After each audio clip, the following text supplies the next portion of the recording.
5.3 ارب dollars کے buds آئے ہیں پاکستان کو اس میں، لیکن پاکستان نے 2.5 ارب ڈالر جو ہے اس کے یورو بانڈ وہ میچور کیے ہیں، وہ بیچے ہیں۔ تو اس سے آپ دیکھیں کہ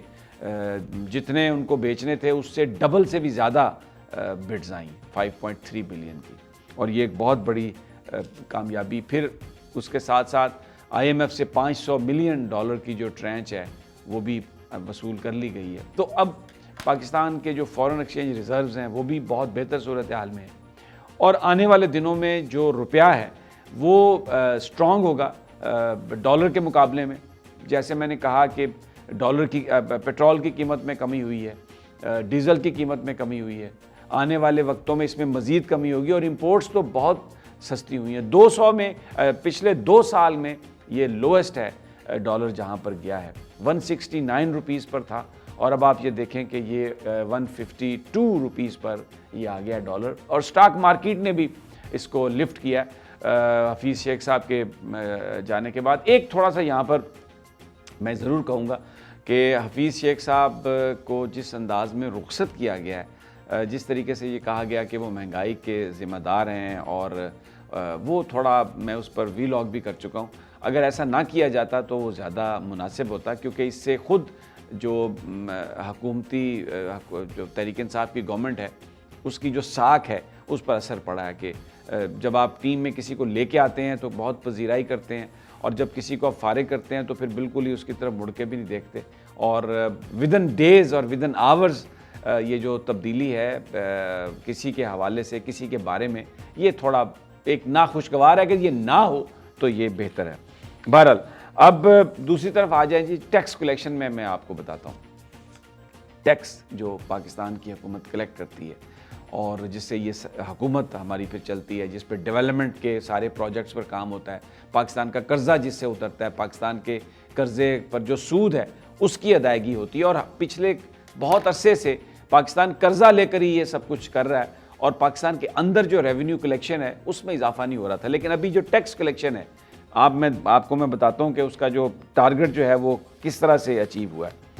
یہ جو مارچ کا مہینہ تھا، اس میں جو ٹارگٹ تھا وہ تھا 439 ارب روپیز، 439 ارب روپیہ، اور کٹھا کتنا کیا انہوں نے؟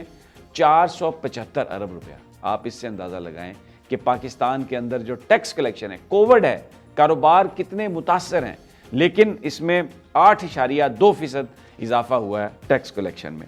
اب آپ اس سے دیکھیں کہ یہ اگر کوئی یہ کہتا ہے کہ پاکستان کی اکانومی صحیح سمت نہیں جا رہی، پاکستان کے ادارے کام نہیں کر رہے، تو یہ غلط ہے۔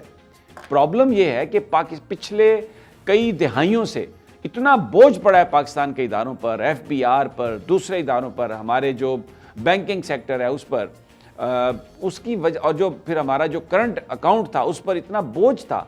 کہ وہ بہت کام ہوا ہے، پاکستان نکلا ہے بہت ساری چیزوں سے، لیکن وہ بوجھ اتنا بڑا ہے کہ ابھی اس کا جو ایک بہت بڑا فرق ہے وہ محسوس نہیں ہو پا رہا، جس کی وجہ سے ایسا لگ رہا ہے کہ یہ سارا سلسلہ خراب ہے، اور میڈیا اتنا ہاسٹائل ہے، روزانہ آپ کو ایسی بات بتاتا ہے آ کے کہ جس سے ایسا لگتا ہے کہ مایوسی ہی مایوسی۔ بلکہ میں یہ جو باتیں کر رہا ہوں، بہت سارے ہمارے دوست کمنٹ کرتے ہیں، پتہ نہیں کو کہتا ہے جی آپ کیوں اتنی سپورٹ کر رہے ہیں۔ میں سپورٹ نہیں کر رہا، میں فیکٹس اور فگرز جو ہیں میں وہ آپ کے سامنے لے کے آ رہا ہوں، جس میں آپ کو بتا رہا ہوں کہ دیکھیں ٹیکس کلیکشن کتنی بہتر ہوئی ہے۔ ایک اور جو پاکستان کا مسئلہ تھا، جس کا پرائم منسٹر نے، عمران خان صاحب کی حکومت نے اعلان بھی کیا تھا کہ جو ٹیکس فائلر ہیں، جو لوگ ٹیکس دیتے ہیں، ان کی تعداد میں ہم نے اضافہ کرنا ہے۔ پچھلے سال جو لوگ ٹیکس فائل کرتے تھے ان کی تعداد 26 لاکھ تھی، اور اب جو ڈیٹا ہے، وہ جو تعداد ہے ٹیکس فائل کرنے والوں کی، وہ 28 لاکھ ہو گئی ہے۔ 2 لاکھ افراد کا اس میں اضافہ کیا گیا جنہوں نے یہ ٹیکس جو ہے فائل کیا، اور جو انکم ٹیکس جو کلیکشن ہوئی ہے، آپ یہ دیکھ لیں کہ 51 بلین روپیز، اور اس سے پہلے جو اسی پیریڈ میں جو ٹیکس کلیکشن تھی وہ 33 بلین روپیز۔ تو انکم ٹیکس کی مد میں بھی جو ہے وہ اضافہ ہو رہا ہے، اور جو اوورآل ٹارگٹ ہے پاکستان کا، اس میں ابھی وہ اچیو نہیں کیا گیا، تھوڑا اس میں کمی ہے، تقریباً 100 ارب روپے کی۔ لیکن اس کی وجہ جب بہت ہی برے طریقے سے کووڈ نے پاکستان پر حملہ کیا ہوا تھا، اور بیچ میں ختم بھی ہو گیا تھا، اب دوبارہ اس کی جو 3rd ویو ہے اس نے پھر پکڑا ہے پاکستان کو، لیکن جہاں جہاں پر بھی تھوڑا سا بریدنگ سپیس ملا ہے اور بزنس کھولنے کی اجازت دی ہے گورنمنٹ نے، تو اس سے پاکستان کے جو ریونیو کلیکشن ہے اس میں بھی اضافہ ہوا ہے، انکم ٹیکس فائلرز کی تعداد میں بھی اضافہ ہوا ہے، اور پاکستان کے جو فارن ایکسچینج ریزروز ہیں ان میں بھی اضافہ ہوا ہے، باہر سے پاکستان کے اندر جو انویسٹمنٹ آئی ہے اس میں بھی اضافہ ہوا ہے، اور اب یہ جو ریشفل ہے اکانومی کی ٹیم میں، ہماری معاشی ٹیم میں IMF کا پروگرام بھی ریویو ہو رہا ہے، اور ایسے لوگوں کو پرائم منسٹر اس میں انکارپوریٹ کر رہے ہیں جو ریفارمز ہیں، اسٹرکچرل ریفارمز ہیں، اور جو ادارے ہیں ان کو اپنے پاؤں پر کھڑا کرنے کی کوشش کی وہ کر رہے ہیں۔ اچھا، یہ سب باتیں اس لیے ضروری ہیں کہ ان سب کا امپیکٹ ایک جگہ پہ جا کر لوگوں کی زندگیوں پر ہوگا۔ یہ جو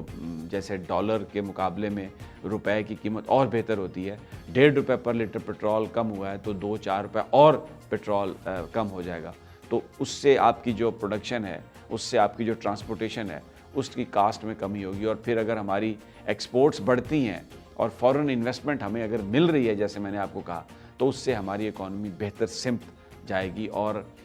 یہ بڑی اچھی یہ خبریں۔ آج دیکھیں اسٹاک مارکیٹ پھر اوپر جا رہی ہے اور روپیہ مزید مضبوط ہوتا جا رہا ہے، اور آنے والے دنوں میں بتایا جا رہا ہے کہ یہ تقریباً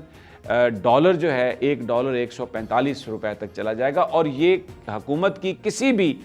کوشش کے بغیر ہے، یہ اوپن مارکیٹ جو ہے اس میں خود ڈالر کی قیمت جو ہے وہ مارکیٹ فورسز جو ہیں وہ طے کر رہی ہیں۔ مجھے اجازت دیجیے، اگلی ویڈیو تک انشاءاللہ جلد آپ سے ملاقات ہوگی، اور میری آپ سے درخواست ہے کہ اس کو شیئر بھی کریں، اچھی خبر ہے، اپنے دوستوں کو بھی بھیجیں، اس ویڈیو کو بتائیں کہ